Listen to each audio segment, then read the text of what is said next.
You guys, huge news. Jennifer Lawrence and Robert Pattinson are in a new movie together. Yeah, you heard me right. The Jennifer Lawrence and the Robert Pattinson. Katniss and Edward on screen together in a movie together. It's incredible. It's called Die My Love. They play a hopeful young couple who move to the middle of nowhere with a new baby and things start to unravel. Again, that's J-Law and R. Pats in a movie together, married in a toxic relationship. Plus, it's from the studio that brought you The Substance, so you know you're going to want to see it. Go! That's right, go right now. Make your plans now. Go see Die My Love. Visit Mubi.com/DieMyLove for showtimes and tickets. Only in theaters November 7th. That's MUBI.com/DieMyLove. Visit Mubi.com/DieMyLove for showtimes and tickets. That's MUBI.com/DieMyLove. What's softer than cashmere and warmer than wool? It's not a riddle, it's an alpaca hoodie. And I had to check it out after hearing some of my favorite podcasters talking about Paca. Paca makes performance apparel from alpaca fiber, one of the world's most sustainable natural fibers. Their best-selling hoodie is softer than cashmere, warmer than wool, and breathable. It's lightweight but still cozy, doesn't stretch out, doesn't pill, and somehow keeps me warm when it's cold and cool when it's hot. Basically, it adapts to wherever life takes you. This hoodie is built for life, thermoregulating, odor-resistant, durable, and made to last. Each one is handcrafted in Peru by artisans who stitch their name into the tag, a personal signature of quality and care. Last year for Christmas, I got Nick the men's ultralight Cool Plus crew, and it is so cute. I always find myself gravitating to it and stealing it from his closet because it's this really cute olive green color. So soft, so warm and cozy. It's perfect. They also have great crew socks if you're looking to have warm feet, but also cool feet. I don't know. It's science. To grab your Paca hoodie and a free pair of alpaca crew socks, head to go.pacaapparel.com/VIALL and use our code VIALL. That's go.paca, P-A-K-A, apparel.com/VIALL and enter code VIALL. You're crazy.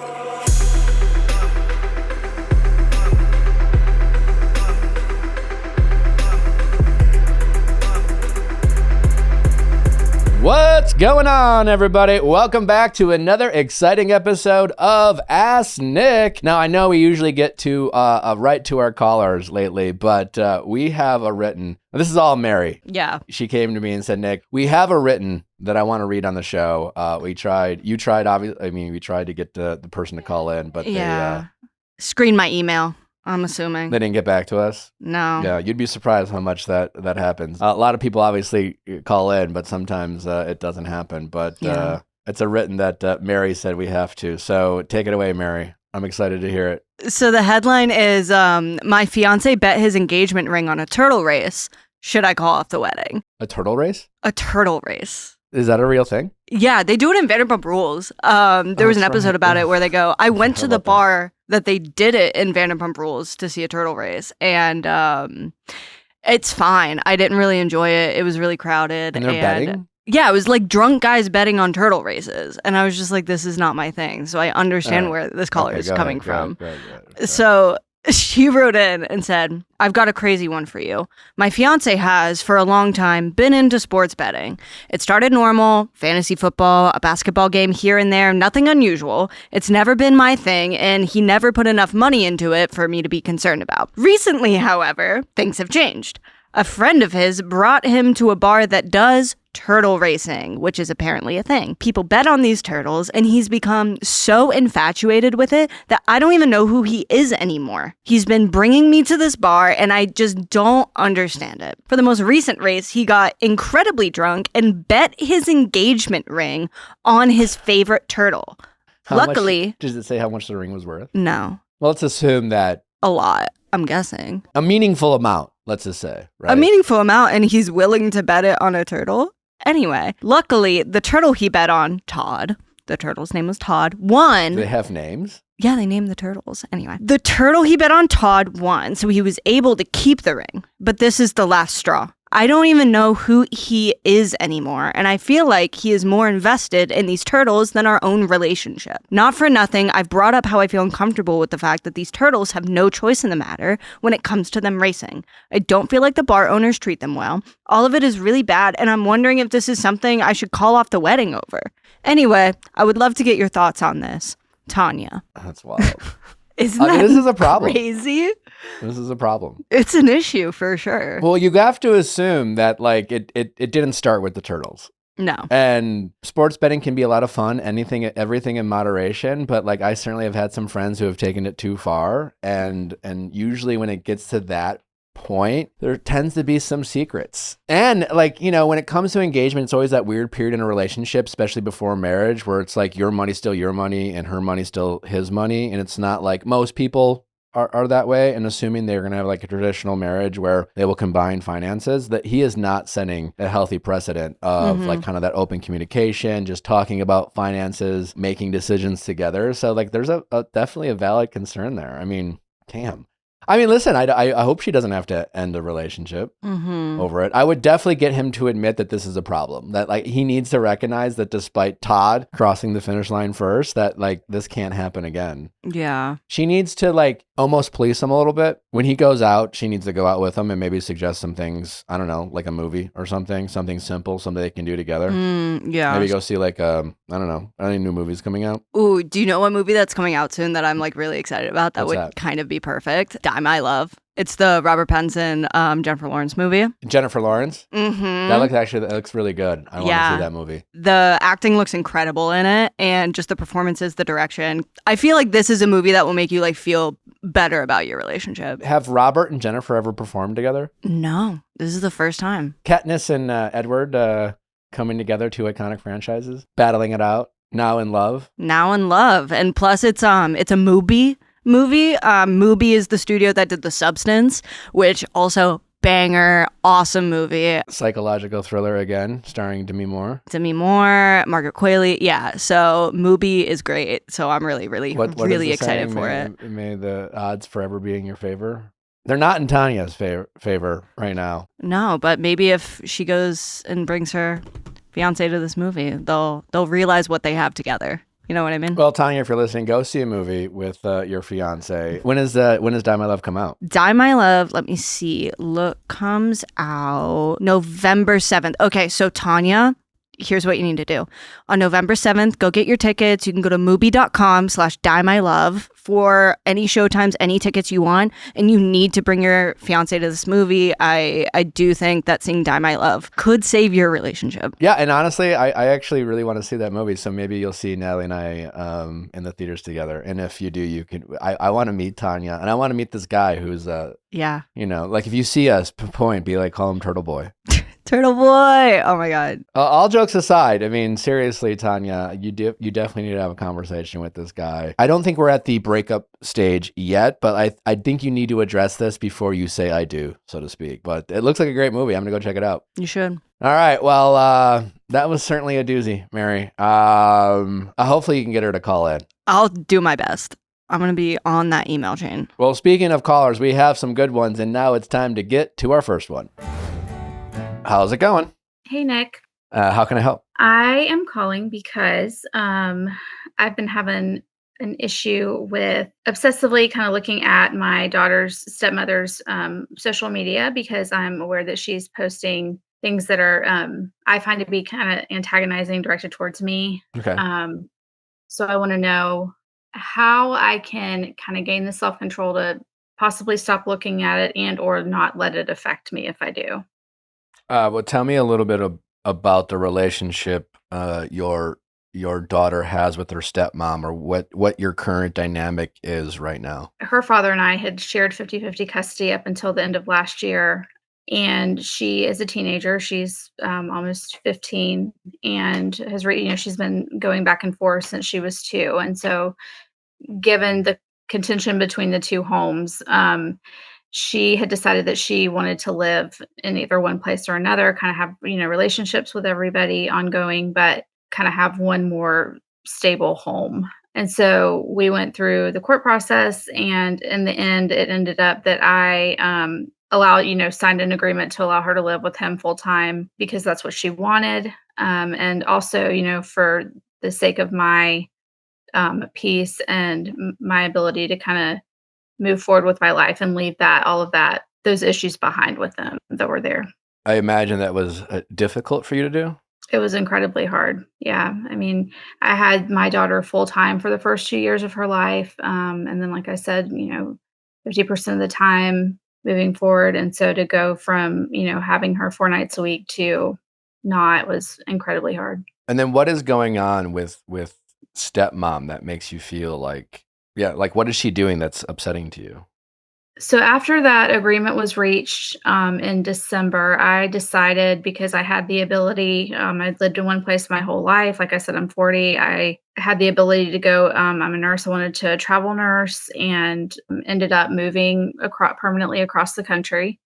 I do still, my daughter and I are in contact daily. I support her financially. I've asked to see her and have, court given rights to see her.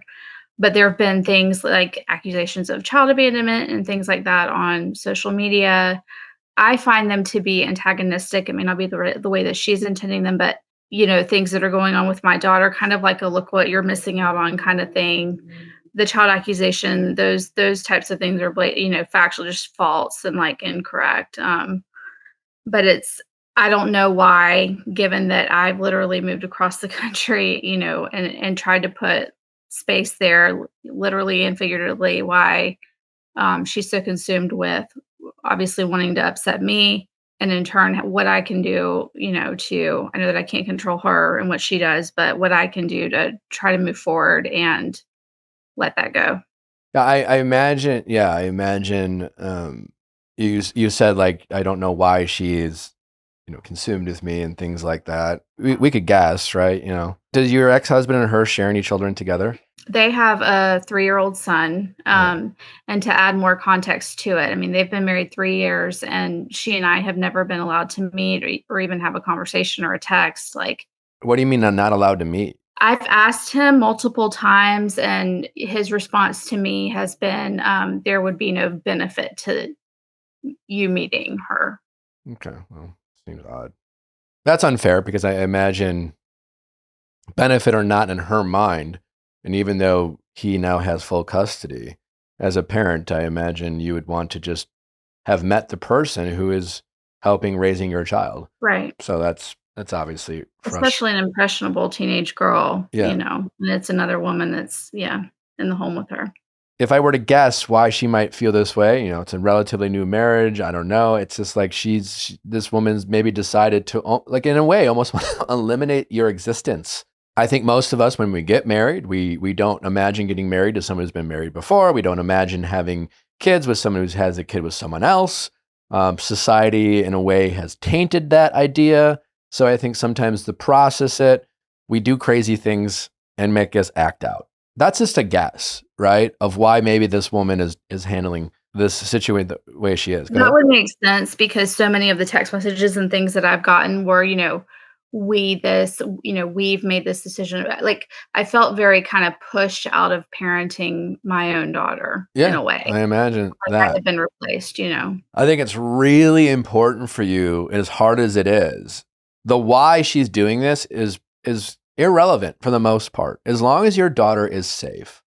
And I understand that it'd be easy for you to say to things, well, how do I know if she's safe? I haven't met this woman. I think sometimes we can make a challenging situation worse, and for the sake of being right, convince ourselves we need to be more worried than our instincts tell us. What's your daughter's relationship with her stepmom, as far as you can tell? They get along well. I haven't heard of anything that she's directly done or said to my daughter to negatively impact their relationship. I think that's a really positive thing. Your daughter's 14, you said? Yes.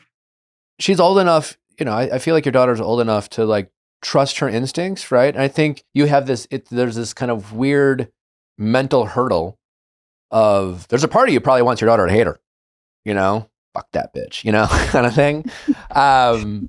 But obviously, knowing that this woman is helping raise your daughter, deep down, for the sake of your daughter, you want your daughter to like this woman. You want her to feel positive. I mean, it's got to be reassuring to know that your daughter feels safe around this woman. We've all seen Cinderella. We've seen The Wicked Stepmother. We've seen how women who are married to men who have children with other people or fathers, I mean, that's not a gender thing, can truly really make those kids' lives miserable, right? So like, as much as we are frustrated with this woman, you have to remind yourself that you are grateful that your daughter has a positive relationship with this woman. Additionally, you have to try not to care about what this woman is saying about you on Facebook. You said earlier that you talk to your daughter every day. And that's, to me, what matters most. And since your daughter's 14, she is 4 years away from being an adult. She is 4 years away from possibility going off to college, to moving closer to you than she does her dad and mom. You know, she'll be able to do whatever she wants as an adult woman. And I think kids are smart enough. Like, kids don't want to be stuck in the middle of drama with parents. And so if I were you, I would do whatever you could to just focus on your connection with your daughter. Have there been situations where you have vented your frustrations or in any way made your daughter aware of your feelings towards stepmom? Yes. There have been instances where I've told my daughter about things that were posted on social media.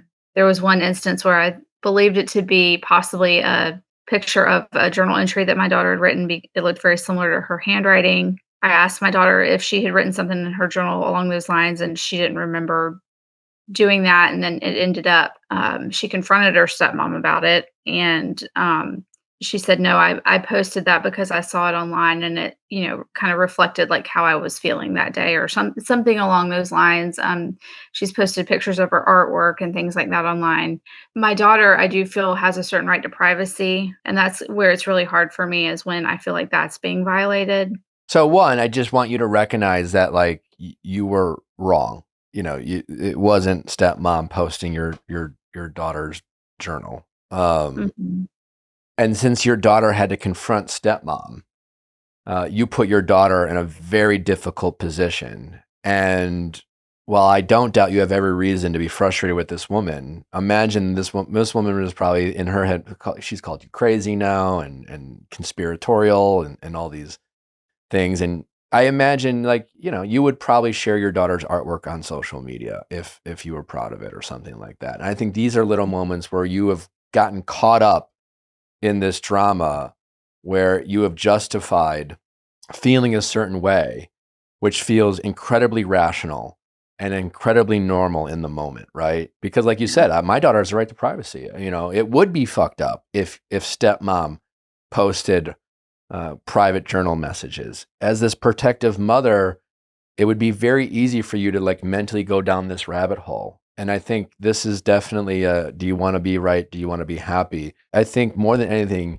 you have to not ever bring up stepmom with your daughter. You want to create a safe atmosphere for your daughter to talk to you about everything and anything, including stepmom if she needs to. But right now, especially after this false accusation where she did go and confront stepmom and it ended up being not true, I'm sure that was very dramatic for your daughter, and she's not going to want any part of that. So I would want, if I were you, to just focus on your connection with your daughter. Create a safe space for her to share her dreams, her passions, her insecurities. It's like, you don't need to just be her best friend and be so afraid of being a parent that you just become her friend and things like that. You can still have boundaries and have, teach her lessons. But unless your daughter is coming to you with a reason that you need to be concerned, you're just better off spending the next 4 years building this foundation with your daughter, because 4 years is nothing to the rest of your and your daughter's life together. And you're only 40, she's 14, hopefully you guys have another lifetime. You could easily live to your 80 and then some, and, knock on wood that you're both, thriving in this world. But what is 4 years compared to the rest of your lives? But you can do a lot of damage in these 4 years where you have such animosity towards this woman that your daughter's just I can't deal with mom. We've all had friends in our lives, or we've been these people where we just can't get out of our own way, where we're just focusing on what's not working for us. And sometimes when it's those friends that we have that maybe it's an ex that they're just frustrated by, or a sibling, or a job, at first they come to you and they're frustrated and they vent and you listen, but they never can just let shit go. And sometimes we distance ourselves from those people because it's just always drama. You don't want your daughter to feel that way about you. And she, like you both, even if you get her to hate stepmom, you could still lose, right? Like there is no winning if your daughter feels like she has to pick between two parents. I would focus on being that safe space and just it's all about your relationship with your daughter. Like I would replace the do you want to be right or do you want to be happy with do I feel connected or disconnected with my daughter? Especially since you are long distance right now from your daughter. To me, these next 4 years is doing everything possible to be connected with your daughter, to have a bond. And again, it's not just being a best friend. Children want a parent. They want someone to teach them things, to you can be vulnerable with your mom, your daughter about mistakes you've made, maybe relationships, the type of relationship you want to have with her. Maybe there's been relationships in the past that, you've had that you don't want to replicate, and maybe you can talk with your daughter about that. But I would just make it so easy for your daughter to come to you about whatever it is. Because again, in 4 years, she will get to choose who she wants to be around and who she wants to spend time with and who she wants to invest her time with. And all of you, your ex-husband, you and stepmom are going to be replaced by friends. You're going to be replaced by romantic interests and things like that. Even kids who come from stable and healthy families, branch out, leave the nest, so to speak. And so I would do whatever you can to create an environment that always makes it easy for her to quote unquote come home to mom. That you are a person she wants to reach out to when she is going through life and having these struggles. And if you make every interaction or some interactions about this other woman, you are losing when it comes to your relationship with your daughter. Yeah, that's yeah, you're right. It's a better way of it's a more applicable to the situation way of saying do you want to be right or do you want to be happy? Yeah, and it's tough. I mean, again, I could sit here for the next 10 minutes and we could commiserate about it's a shitty situation you're in. And my heart goes out to anyone who has to make that very difficult decision between what's best for me and my kids and do we stay together just for the sake of the kids, but that's not always the right answer. There's no one wins in those situations. And so it sucks. Don't make a bad situation worse. Again, you only have 4 more years until you really don't have to compete with these people. Your daughter will know, you know what I'm saying? She will figure out who's dramatic, who's not. If you can go out of your way to never involve your daughter and let's say stepmom still has an axe to grind, she'll pick up on that. You can't be the one who tattles on her. Have you blocked this woman? No. Okay, you need to do that. That's the low-hanging fruit. Get off Facebook. Nothing good is on there. It's just going to trigger you. And if it ever comes up, if your daughter notices a difference, maybe you block her and she notices it. Maybe stepmom tattles on you and makes it a dramatic event. Oh, she blocked me. Oh my God, can you believe she blocked me? And your daughter comes to you and she's like, did you block Janice? And you could be like, listen, but all I care about is my relationship with you. And I'm so proud of you and I want to be there for you. And I want to have a great relationship with you. And that's, your daughter will appreciate that. Yeah. If just don't make her choose. Well, that was my next question for you was kind of how do because I know that, you and Natalie both have talked on the podcast a lot about how you don't read comments, you don't, stay off the internet and things like that. It's hard. That's the obvious answer. Just don't look at it. But it's hard when you know that somebody is, Yeah, but that is your ego. But when you can say the obvious answer, but you're not doing the obvious thing. The obvious answer doesn't equate to the easy answer. It's just the obvious one. And if it's obvious, then you definitely should be doing it. You know what I'm saying? So yeah, I mean, listen, people say the craziest shit about me all the time. And I do a good job of not looking. Sometimes things break through whatever filters I have. And when that happens, as a human being, it bothers me. If that happens, don't let your daughter be the person you go to talk about it with. Your therapist, a friend, whatever.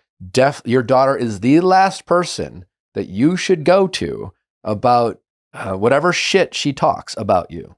She is not there to play mediator. If your daughter, again, has to pick a side, you lose. And it doesn't matter. And you both can lose, right? And you both can win. You just have, as long as your daughter will only have more and more connections in her life. And you should want that for your daughter. Hopefully there's a romantic interest that she has. Hopefully she has many friends. Hopefully she'll have to prioritize many meaningful relationships in her life. You want that for your daughter. We're in a world right now that everyone feels alone because they're making these fake relationships with people online. They don't even know, some of them which are not even real. We're all being radicalized. And so you want your daughter to have meaningful relationships, even if that includes stepmom, right? Whatever you and your daughter have as a connection is not taken away by the other connections she has, as long as you have the one that you want with your daughter. And so, as a human being, those things are going to happen, but do the obvious things. It just doesn't matter what they say. And listen, as someone, I can have the self-awareness that people who say the craziest shit about me or Natalie or whatever, or make these crazy accusations or don't like what we have to say about a reality TV character that they love and call us horrible names and make us horrible accusations about our character because they didn't like something we had to say. Does that bother me if it gets through and I become aware of it? Of course. Do I waste emotional energy in my head arguing with a person I don't even know? Yeah, I do, because I'm a human being. So the only thing to do is to remind myself that it's not real and to do it whatever I can to not look at it. Sometimes we do this shit just to feel something. We want to be triggered. And we've become so used to being activated online. My advice to you is get off your damn phone. Get off your computer, get off Facebook. And if you are online, there are filters now in place to protect your mental health. Keywords, you can mute people, you can block people. Finally, some of these platforms have done the bare minimum. But also you can just get off your phone. Yeah. I would, relationships that matter to us are not online. They're just not. Well, and obviously this is not a relationship. I don't have a relationship with her. There was a time where I tried. Well, I would actually argue differently. You do. It's just a very toxic one. And I think you have to acknowledge that because it is kind of crazy when you think about it. You've never met this woman. You're connected through obviously a very special thing, which is your daughter. But there is a relationship there. If there wasn't a relationship, you would literally feel nothing. Once you feel something towards something, there is a relationship. You know what I'm saying? Otherwise you would be literally insane. You would be. Right. There is something there. And I would just, again, right now, you're channeling, this is all about your daughter, right? And because of the desire to have a relationship with your daughter, you have allowed the fear of not being close to your daughter, the fear, it's always hurtful when people say things that aren't true about you, especially when those are crazy things, it's just don't question me as a parent. One of the most triggering things you can say to a parent is to doubt them as a parent, right? It only matters what your child thinks. Well, and I'm just so grateful that I had because, the first 14 years of her life, we're still close, but we were she knows me, she knows who her mom is. And I don't feel like there's anything that could be done or said at this point in her life other than my own actions for, to change her mind about that. So yeah, I would I want all your emotional energy to be about creating an environment that makes your daughter want to call you, that makes her want to confide in you, to open up to you about whatever it is she wants to open up to, and never go to your daughter about complaints about stepmom or her dad. And the more you can demonstrate that, I guarantee you she will pick up on that. And if they don't, that will be their undoing. You will win by letting shit go. All right? Block her. It's more important to be happy than to be right. It is. Yeah. Yeah. Again, just think about your daughter's 18th birthday. And I really mean that. It's just because right now I imagine, because they have legal custody over your daughter, it feels like they have this power over you. And in some ways there's some truth to that. But 4 years is going to go by in a blink of an eye. And there's so much you can do, and you're not as powerless as you feel, because you do. Your daughter's talking to you. And that's the best thing possible, is that you have that access. You can connect with her. She can confide in you. You can have a relationship. At the right time, you don't have to make it a thing, but it might go a long way to say to your daughter, hey, listen, about that thing about the journal, I'm really sorry. I shouldn't have put you in that position. I don't want to get into it, but like I was wrong and I'm really sorry and that's not fair to you. And again, all I really care is about our relationship. You can always come to me if you need my help. And I'm going to trust, and I'll let you come to me. Just know that I'm always here. You can tell me anything. And I'm sorry. I shouldn't have put you in that position. I was wrong. That's great advice. All right. Well, thank you so much, Nick. This has been incredibly helpful. Really appreciate it. Thank you. Yeah, it's a difficult situation, but final thoughts is don't undersell how much control you have in this situation, because I feel that a lot of your actions are based off of you acting as if you have very little power or control when it comes to your relationship with your daughter. That's very true. All right. Focus on her and focus on the future. All right. Well, take care. Please give us an update in the future. Sounds good. Thank you. All right. Take care. I appreciate you. Yeah. All right. Bye. As seasons change and days grow darker sooner, it can be a tough time for many. This November, BetterHelp is encouraging everyone to reach out, check in on friends, reconnect with loved ones, and remind the people in your life that you are there. It just takes a little courage to send that message or grab a coffee with someone you haven't seen in a while. Reaching out for therapy can feel difficult too, but it's worth it, and it almost always leaves people wondering, why didn't I do that sooner? I had the same experience with therapy myself. Maybe it's ringing grandma, popping a note in the post to make someone's day, or going to lunch with a friend you haven't had time for lately. Well, we're healthier when we have community and when we have support. So think of that friend. It's always a great time this holiday season to think about the people you want to reconnect with. Your community matters, and you're always wondering why you didn't do that sooner. And therapy really is that kind of same peace of mind. And BetterHelp is helping people jump into therapy like never before. They take all the barriers that make it difficult, whether it's cost, whether it's convenience, whether it's the ability to find the right therapist for you. BetterHelp makes it easier in all those aspects. So if you've considered therapy, you're down a little bit, you have some money problems, relationship problems, doesn't really matter. BetterHelp is here for you. They're working with over 30,000 therapists nationwide, making it easier than ever to find a therapist that you connect with. And that is the most important about therapy, is really making sure you have a therapist that you feel comfortable with to open up with. This month, don't wait to reach out. Whether you're checking in on a friend or reaching out to a therapist yourself, BetterHelp makes it easier to take that first step. Our listeners get 10% off their first month at betterhelp.com/VIALL. That is BetterHelp, HELP.com/VIALL. Article, we've talked about it before because we love them and they have so many great options for you. And now that things are getting cooler, you're staying more inside, you're probably looking at some rooms that maybe need a refresh. And Article is where it's at to upgrade any room in your house, whether it's a bedroom, your living space, your dining space, an office space, doesn't matter. Article has you covered. Their mid-century modern coastal and Scandi-inspired pieces not only shine on their own, but also pair seamlessly with nearly any other Article product. This thoughtful design approach makes it incredibly easy to mix and match, helping you create a space that feels cohesive and stylish. Article takes great care in curating its collection, focusing solely on high quality, meaningful pieces that will stand the test of time. Every item is chosen for its craftsmanship, design, and lasting value. You can immediately tell the difference in quality when you receive an Article piece. I have to say, we have a lot of pieces in our backyard and they are outside. And you know what we don't have is covers for them. And they still look brand spanking new. And that is Article. Article offers fast, affordable shipping from the US and Canada with options for professional assembly if you prefer a hands-off experience. And Article's customer care team is available 7 days a week, offering knowledgeable support and even free interior design services to help you get your home just right. Article is offering our listeners $50 off your first purchase of $100 or more. To claim, visit article.com/VIALL, and the discount will be automatically applied at checkout. That's article.com/VIALL for $50 off your first purchase of $100 or more. How's it going? Hi, Nick. It's going good. My name is Jane. I'm 29, and I wrote a letter to my dad 10 years ago, and I can't decide if I should bring it up or not. Okay. Did he not respond? He did not respond.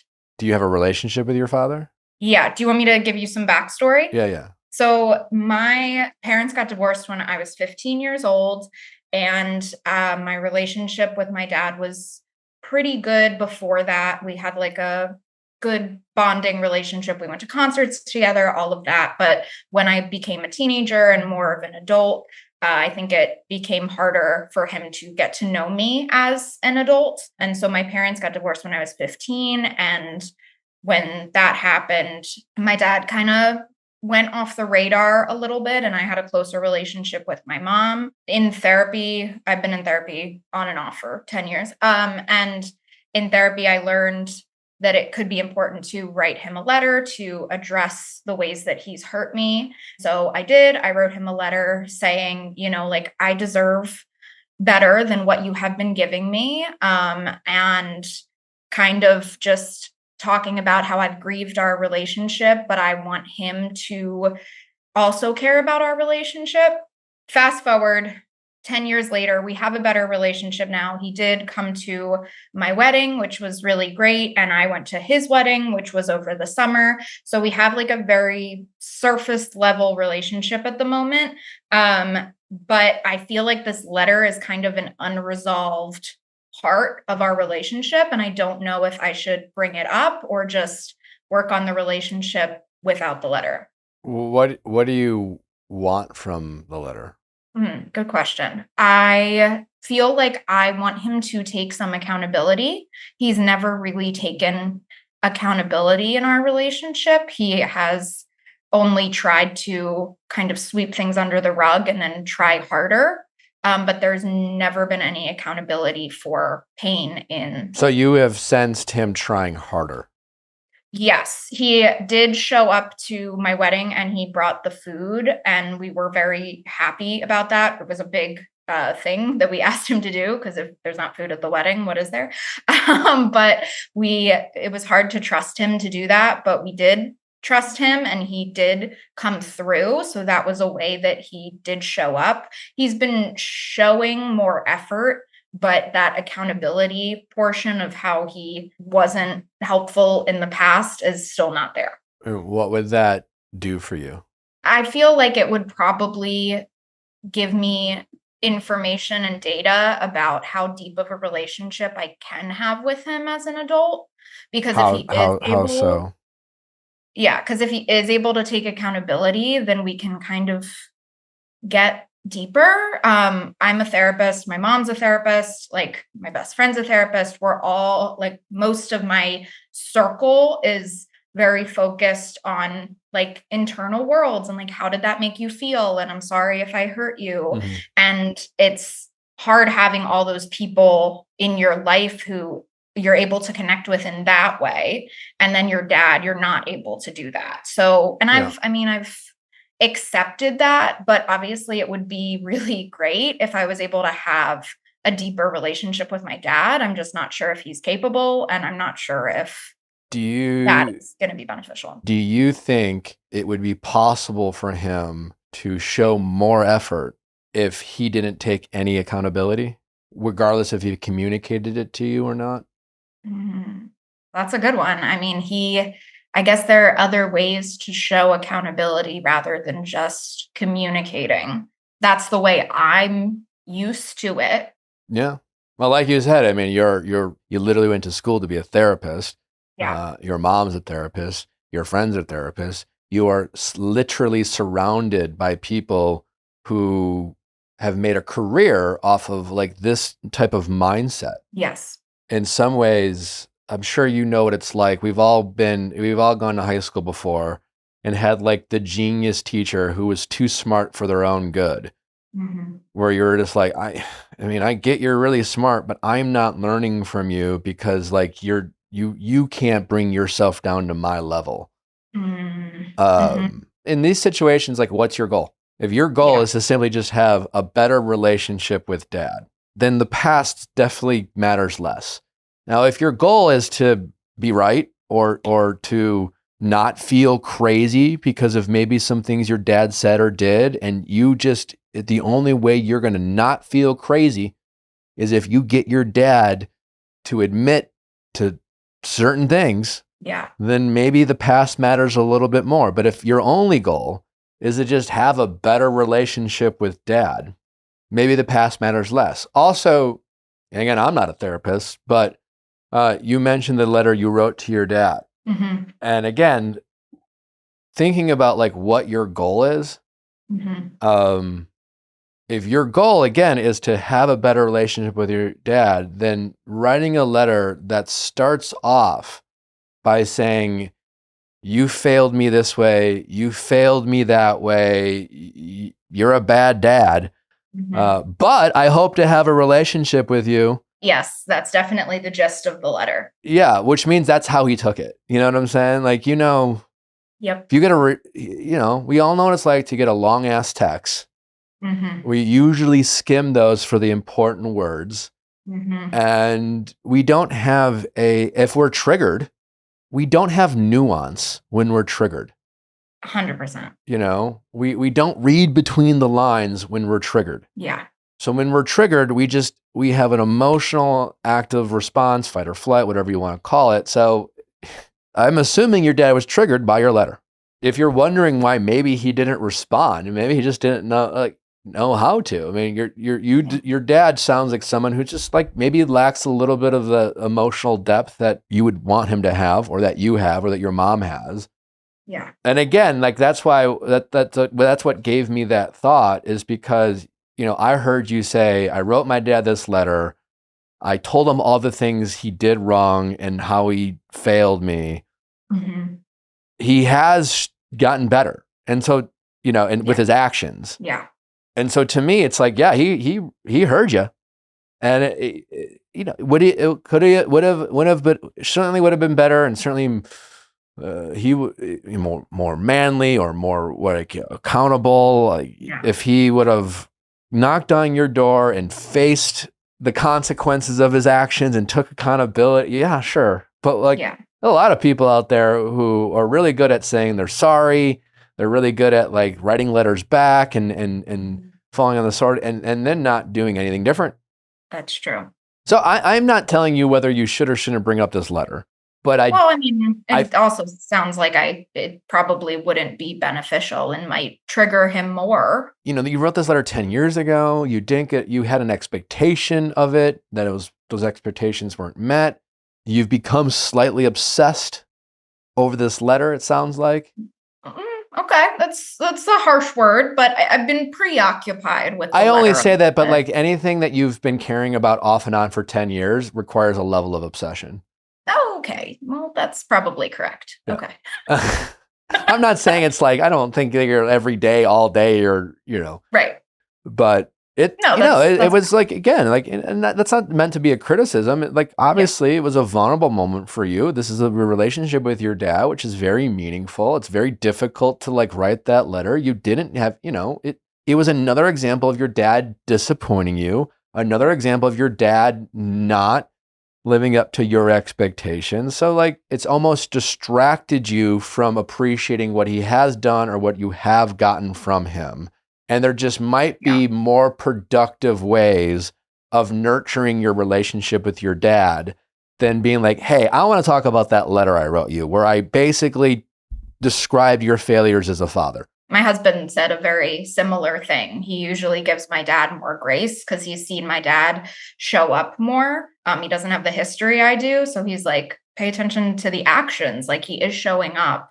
And I feel like, yeah, but you don't understand. But of course, he does understand. Well, I don't know. I can't imagine what it'd be like to be surrounded by a bunch of therapists and have like maybe just no doubt that your dad is emotionally not on the same level. Yeah. You know, as you and your mom. Yeah, he's a little emotionally immature, my mom has said, yeah. And that may be true, but your dad's certainly allowed to feel a certain way about like constantly feeling less than when it comes to his ex-wife and his daughter. Yeah. You know? That's a good point. And I've worked through it enough myself where I don't feel like my self-esteem and my self-worth is affected by the choices that he makes. So I think I can give him a little more grace because it's not going to like affect me as much if he doesn't show up. Yeah. When was the last time you thanked your dad for something he's done? Oh, Nick. Probably my wedding, when he showed up with the food. Okay. Yeah. And again, like, you know, it doesn't sound like your dad's ever going to win Father of the Year. Right. Right. But I can give him a little more grace. I can give him a little more empathy and like understand that he is showing change and accountability in his actions rather than his words. Weird analogy, it just kind of came in my head, but like what makes a really good coach or a really good boss or manager is their ability to understand that the people they coach or manage or whatever respond to different methods of coaching, so to speak. And some people respond to tough love and a good push and direct feedback. Other people, a softer approach. Now, I am someone who is a pretty direct guy. I've responded to tough coaching, and at my most critical, I'm a little judgmental of people who might need gentle parenting or gentle managing or coaching. But if I want to be the best coach or manager or boss I can be or parent, it doesn't change the fact that I would be more effective leader or parent or whatever, and I would get more out of the people that I want to get more out of by adapting to how better they respond. And I only say that because, like, again, your dad is who he is. Don't know why he is how he is. Don't know what his childhood was like or yada, yada, all the things that make your dad your dad. Yeah. But he is who he is. And again, if your goal is to have a better relationship with dad, then you might just want to focus more on how to connect with that. And this is all to say, back to like that letter you wrote, making your dad feel good about what he did as a father will probably get more out of him and encourage him to be a better father than to make him feel like he's a failure as a father. Because if your dad has a quitting bone in his body, which a lot of people do, it's just like, well, I don't fuck it. If I can't do it, I'm just, we don't like to do things we're not good at. Yeah. I don't like to do things I'm not good at. Yeah. And if your dad doesn't feel like he's a good dad, then he might just quit. Yeah. So again, that's not to like let your dad off the hook and never feel like you need to hold him accountable, but it does mean that like you might want to get better at encouraging him and validating him when he does show up and letting him know that he made you feel really good by something he did. Yeah. Because I think he's more used to hearing from you in ways he made you feel bad. Yeah. That's a good point. And no one wants to have a relationship where you're just feeling like you are always messing up. Yeah.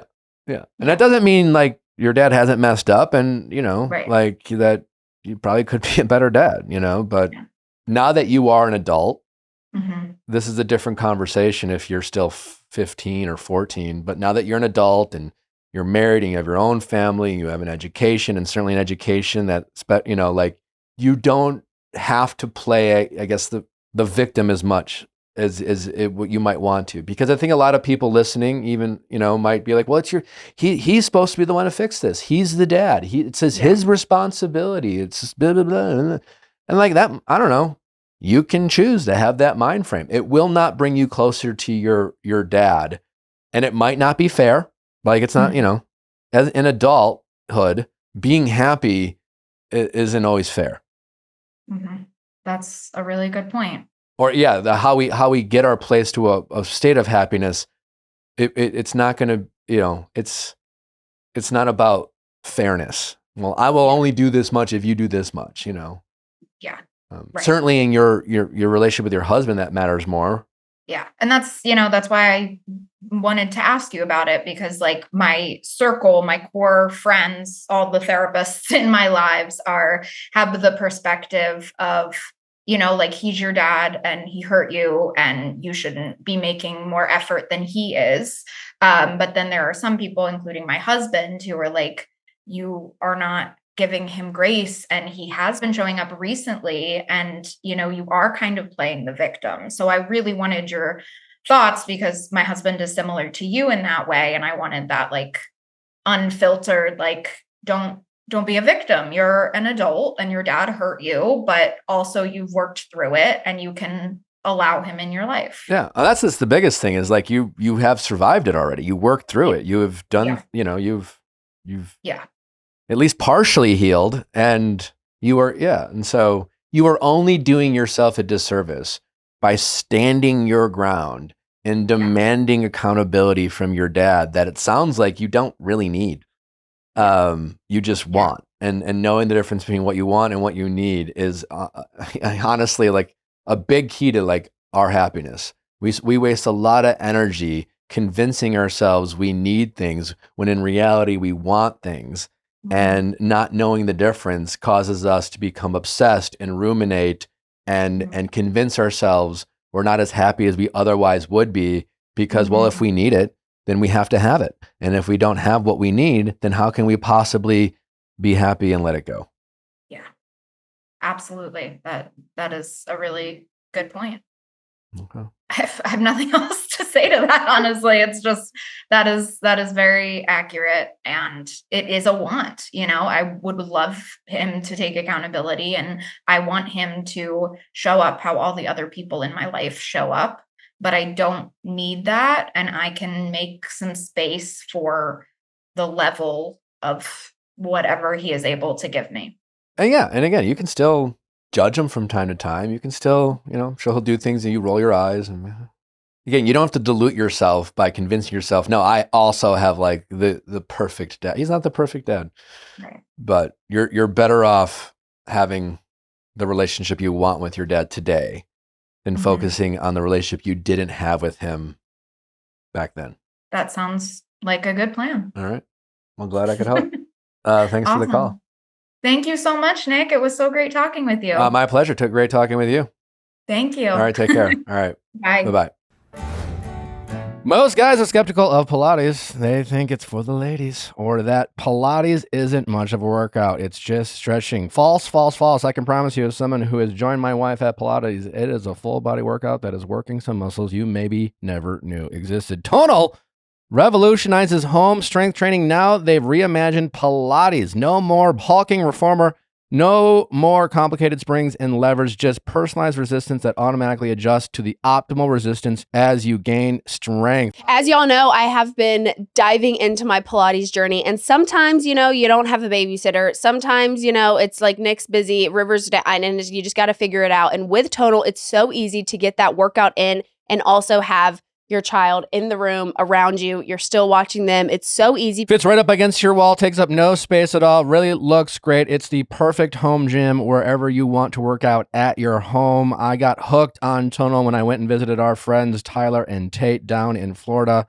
Their workouts are incredible, especially if you're a busy person. You can get an amazing workout in just 20, 30 minutes and work literally every muscle you want. Even if you want to bulk up or just slim down, Tonal has a variety of workouts for everyone, whether it's Pilates, whether it's strength training.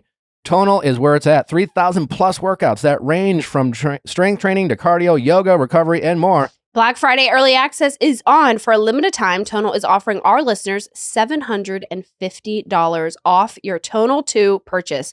That's Tonal.com for $750 off your purchase. Tonal.com for $750 off. You know what's one of my favorite activities? Going to the movies, some popcorn, a soda, leaning back in a nice cool theater with my phone completely silent. There's nothing better. And the next movie I'm going to see is Die My Love, the new Jennifer Lawrence and Robert Pattinson movie. Lawrence and Pattinson play Grace and Jackson, a hopeful young couple who move from New York to an inherited house in the country. Isolated and with a new baby, Grace and Jackson's relationship begins to unravel as Grace craves freedom and fights to keep her identity intact. I don't know about you guys, but I'm seated. And if that's not enough, it's from the studio that brought you The Substance. Go see Die My Love. Visit Mubi.com/diemylove for showtimes and tickets. That's MUBI.com/diemylove for showtimes and tickets. Only in theaters November 7th. Well, we talk about our dogs, Jeff and Steve, all the time because we love them. And if you love your dog like we love ours, you want to make sure you're feeding them high quality food. And you can do that with Sundays for Dogs. Sundays is fresh, healthy dog food that's easy to store and serve.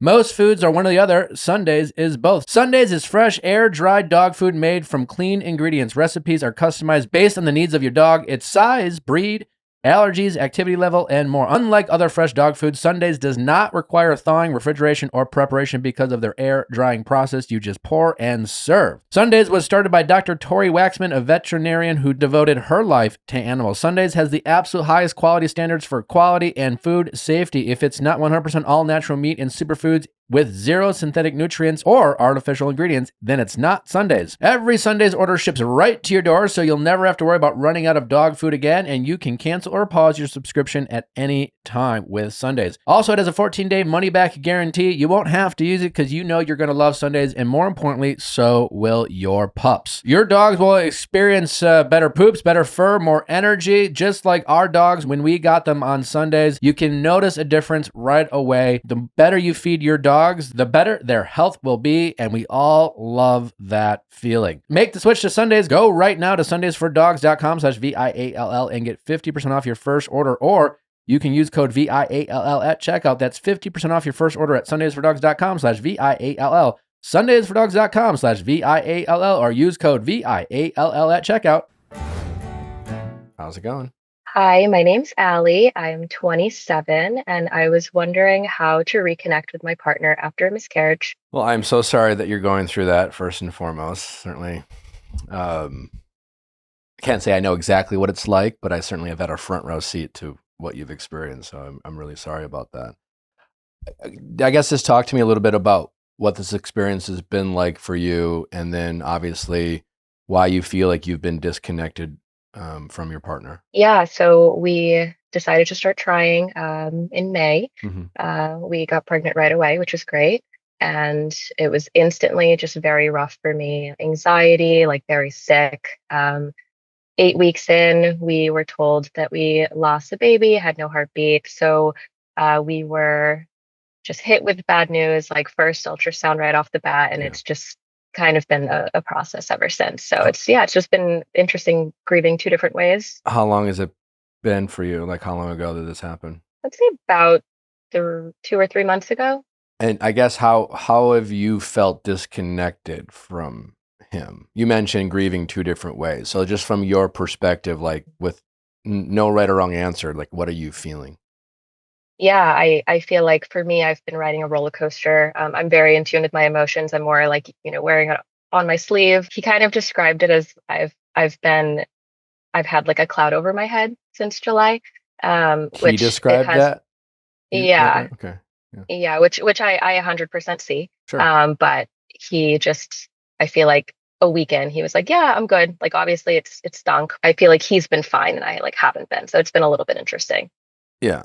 I think that's pretty common. I had the benefit, I think, as a husband, of you currently don't have children together? No, not yet. Yeah, so this was your first okay. So we had the benefit. I had the benefit of having our daughter River, right? And then our second time conceiving when we had our first miscarriage. I think that really helped me empathize with what Nally was going through.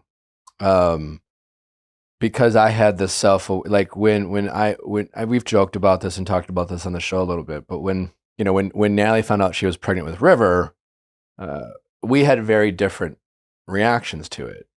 I mean, I feel like with Natalie, and I assume this is the case for many women or most women out there, it's like you feel it in your body as soon as you find out you're pregnant. There's this immediate connection with your child in your body. It's like almost instantaneous. It seems like that's how it was for Natalie, and for me, it was like kind of like a surreal feeling. There's some, and maybe this is a bad analogy, I don't know, but there are some things that happen in your life where they're really big. Obviously, finding out you're pregnant, right? And as a man, finding out your partner's pregnant and that you're going to be a father is obviously like massive news, right? But in that moment, nothing for the man changes, right? It's like, okay, you see a pregnancy test and but like there's nothing really around you is actually different, right? Like you were different in a way, but like, you know what I'm saying? In that moment, nothing changes. I use this example, maybe it's a bad analogy, but when I was named The Bachelor, there's like this insane news and you're like, my life's about to change in this crazy way. But like the next day, you know, because you're not filming yet and you kind of wake up the next day and you're like, yeah, it's still the same kind of thing. And that's a weird feeling. And I feel like for men, because they don't have that physical connection when they find out they're going to be a dad, I think it is very difficult for men to emotionally connect with that child early on. So, and I've told this story before, but when, I remember the moment I found out Natalie was pregnant with River. And that moment now as a father feels very different for me than it felt in the moment when I first experienced it, right? Like Natalie hid the pregnancy test in this drawer in our kitchen. And now I can't open up that drawer without thinking of River, you know? Now that she is in my life and born, I feel like that's where my relationship with my daughter started, in that drawer. And as dumb as it sounds, right? But it wasn't until after I met her that I had that connection. And I think for men, we struggle with that because, well, as Natalie was pregnant, certainly like the heartbeat was a big moment for me. The first kick was a big moment for me, but like meeting her was just a whole different experience. And I feel like for most women, that connection is much different, much stronger, more intimate. This is all to say, like, I do feel grateful because when Natalie experienced her first miscarriage, and it was obviously difficult for both of us, but like horrific for her. My relationship with my daughter helped me empathize with Natalie better than I think I otherwise would have. I didn't feel necessarily what she felt, but it was really important for me to empathize with her. I think where a lot of men make the mistake, and it seems like your partner's making, is that he's not having the same experience you're having. Fine, whatever. That's nothing you can do about that. But instead of going out of his way to realize how just difficult it has been for you, it's almost like, kind of like, can you get over it energy? Which for you must feel very like insulting, Yeah. Yeah, it was definitely, I'm a therapist. So I feel like there's two parts of me where one of them is like, okay, this is what you should do. And this is what you should do to get over this and heal and grieve. And then there's the human part of me that's like absolutely spiraling. So in that moment when we found out, I just wanted to sit home and cry. And I was like, this is all that I can picture, because I just pictured these like 18 years ahead of me. Yeah. And I say it laughing now, because in the moment I wasn't laughing. I was like, what the hell's wrong with you? But in the same day, he was like, so you want to go to the bar and get a drink? And I was like, what? Yeah, like, it almost sounded monstrous. We just lost our baby. I was like, what are you talking about? Yeah, so it was definitely really, really interesting.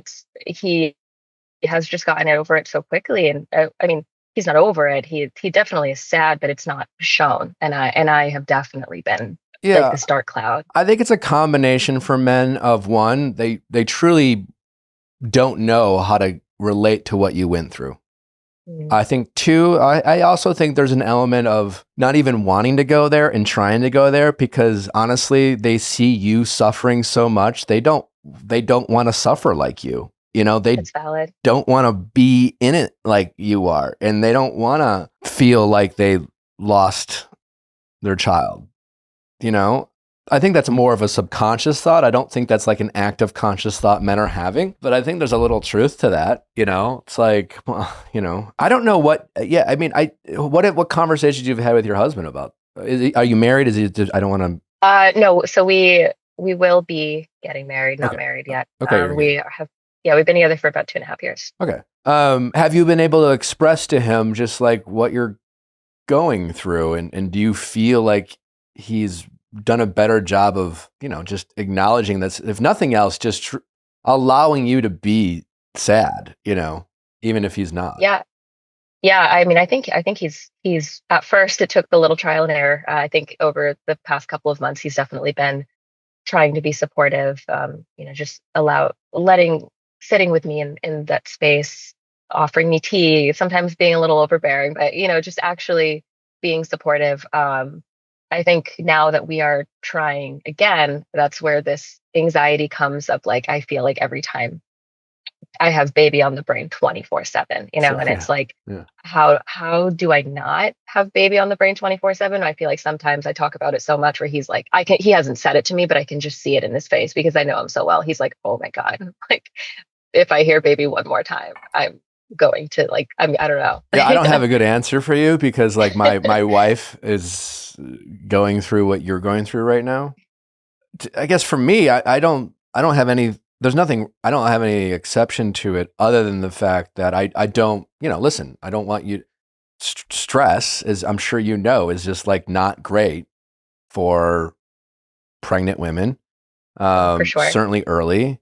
And to whatever degree, the stress of not, it's just like it's, and I think what's helped Natalie's at times, when you're talking to doctors, we have good doctors and doctors who have a very personal, empathetic touch, but even those doctors, like sometimes the science of it all helps, which is like, it never really had a chance, or there wasn't, and it's like, maybe it's nature's way. And like, there's this balance between I don't know, like it's, a lot of it is just trying to emotionally like comprehend what happened. The shitty part is that like, I think all I can do as a partner is to stay as positive as possible and have this balance between like, I want to be for Natalie. So I'll just explain to you what I'm trying to do. I don't know, but I'm trying to stay as positive for us. I think that really matters. I think despite our challenges recently, there's a lot of reasons for us to be optimistic and hopeful. She's still really young. Our medicals are still checking out positively. We're looking for things to try to like find out, where's the smoking gun and yada, yada, yada, and things like that. But we're all still we're getting a clean bill of health.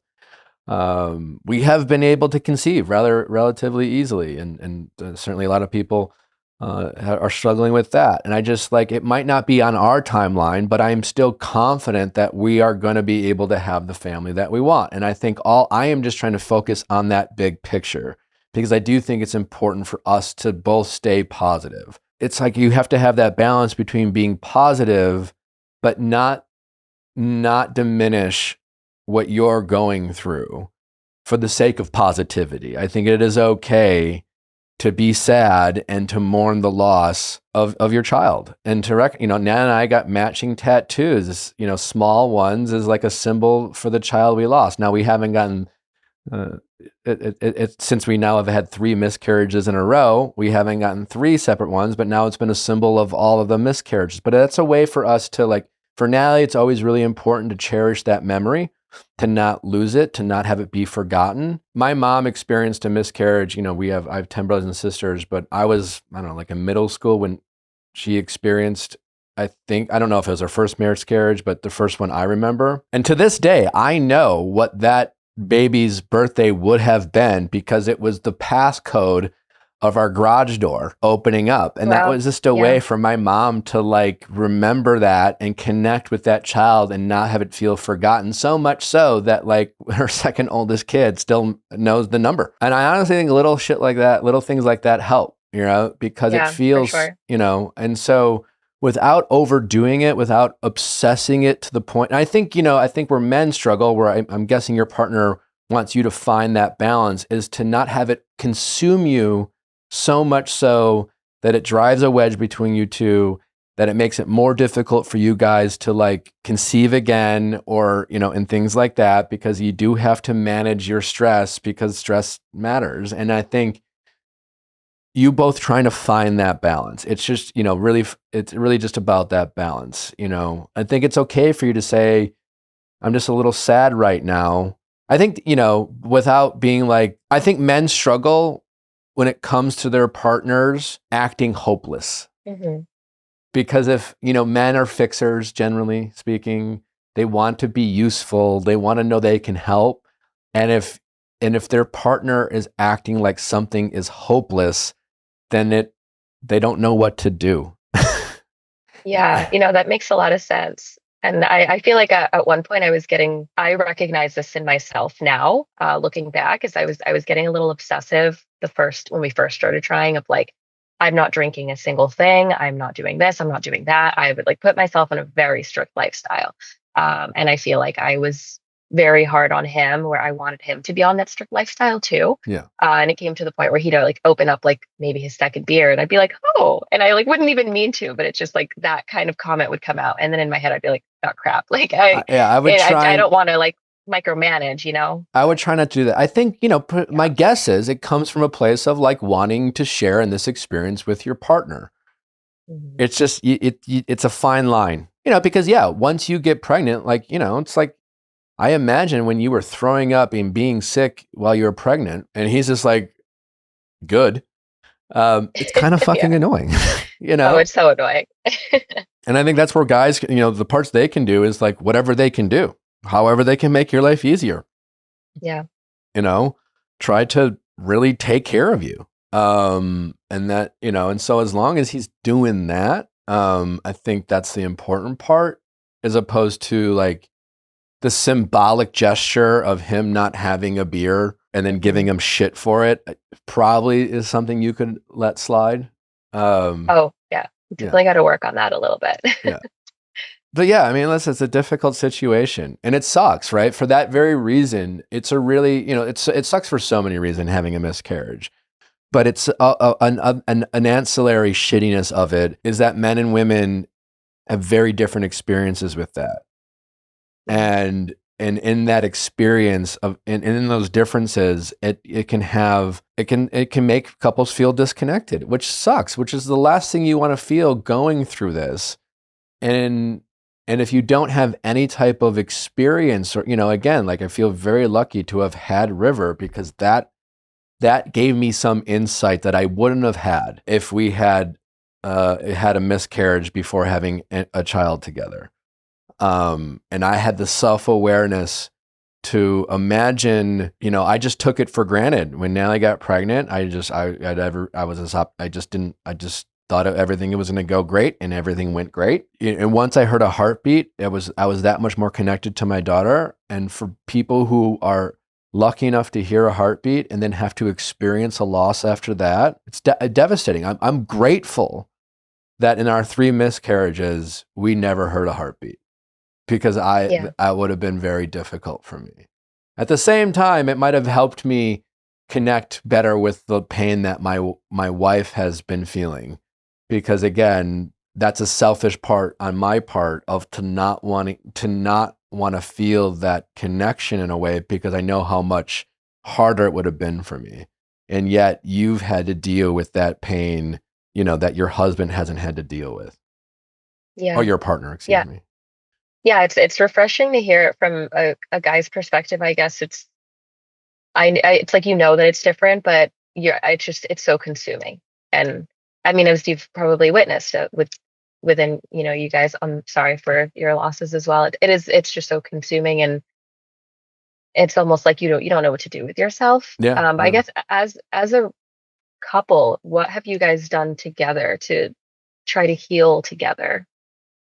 Well, I mean, like the tattoos that we got, interesting. Like the first miscarriage, she miscarried in the toilet. Not to be graphic, just with a toilet and everything. It just feels terribly wrong. I had a memory of my mom having a similar experience and hearing about it, and I remember how devastated she was when she accidentally flushed the toilet.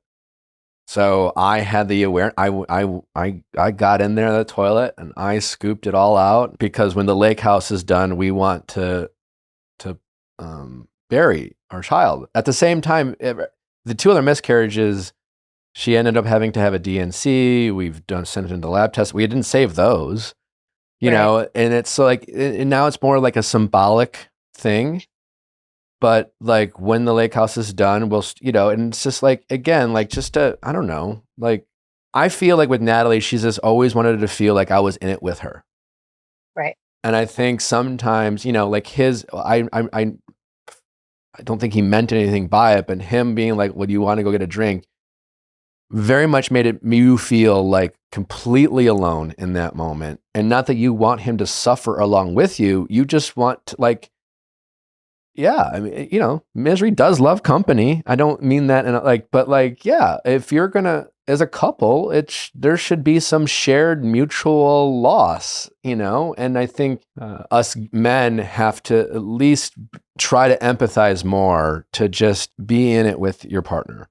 So I guess try to create some kind of symbolic thing you guys can do that's not too heavy, that, you know, like that you both feel comfortable with, whether it's just having a conversation. Like, you know, Natalie and I talked about how, like, you know, when we are lucky enough to have our second child, like the spirit of all those other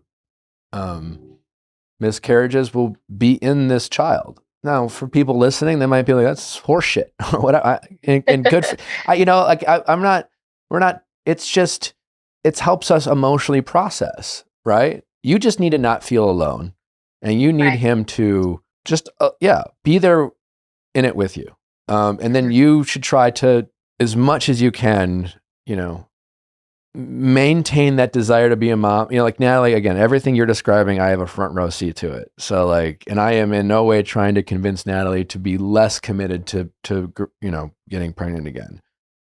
So I don't really say anything because I think she does a good job of managing her mindset. But if I ever feel like she's getting a little pessimistic or anxious, I just try to be positive. This is going to happen.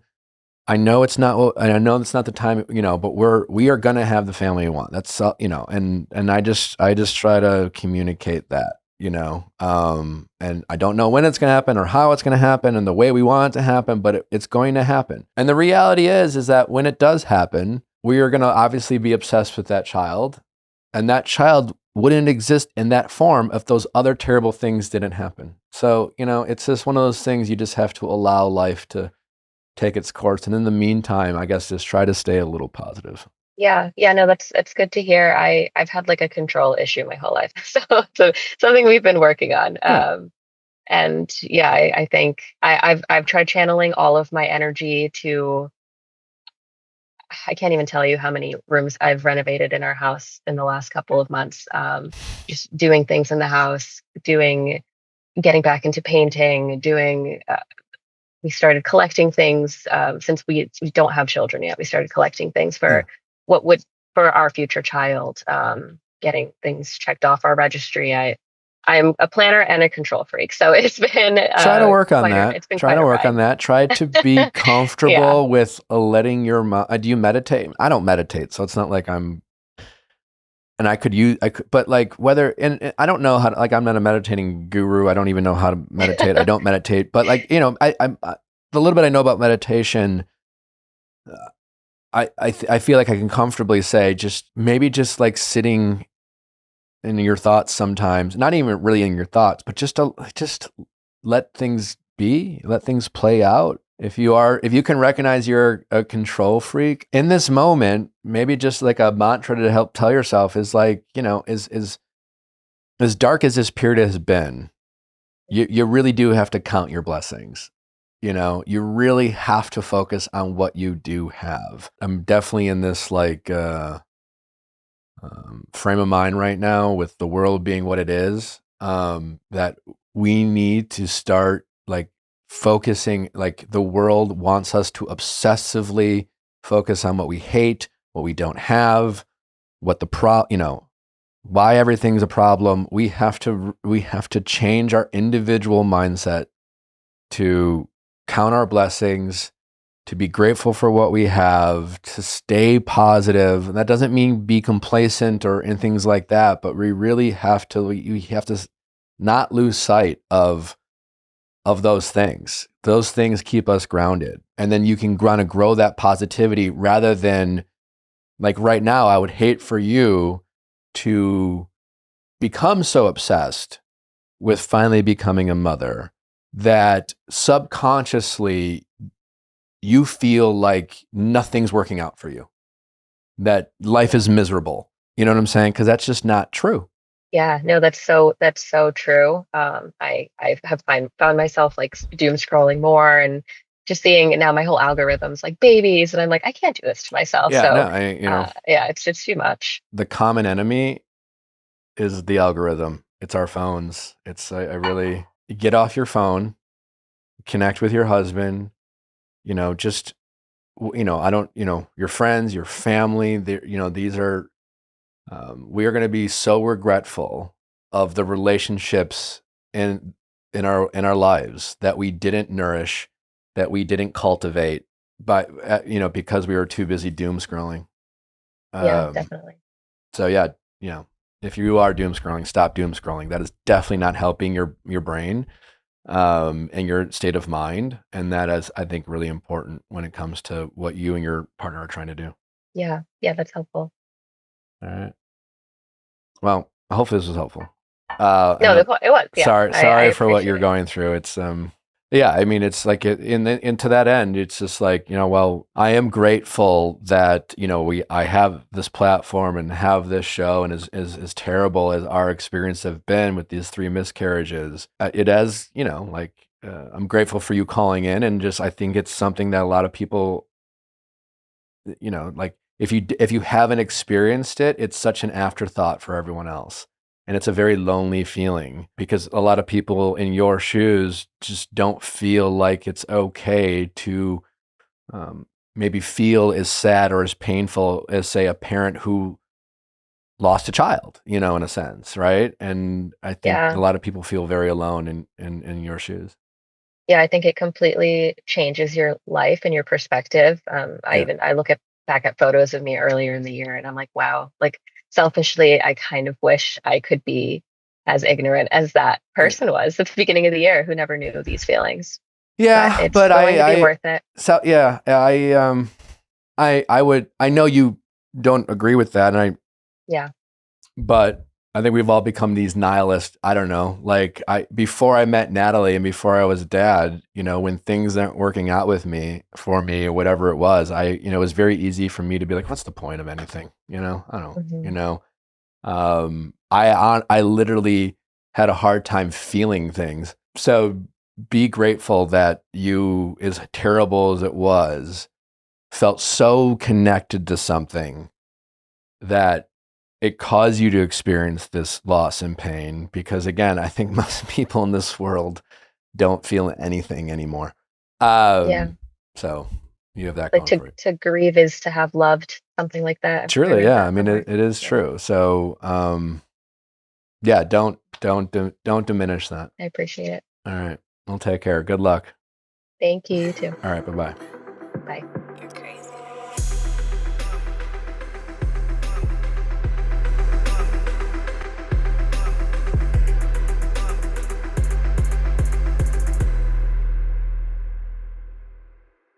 Hey guys, if you loved what you listened to, make sure you hit that subscribe button below. Thanks for listening. We'll see you next time.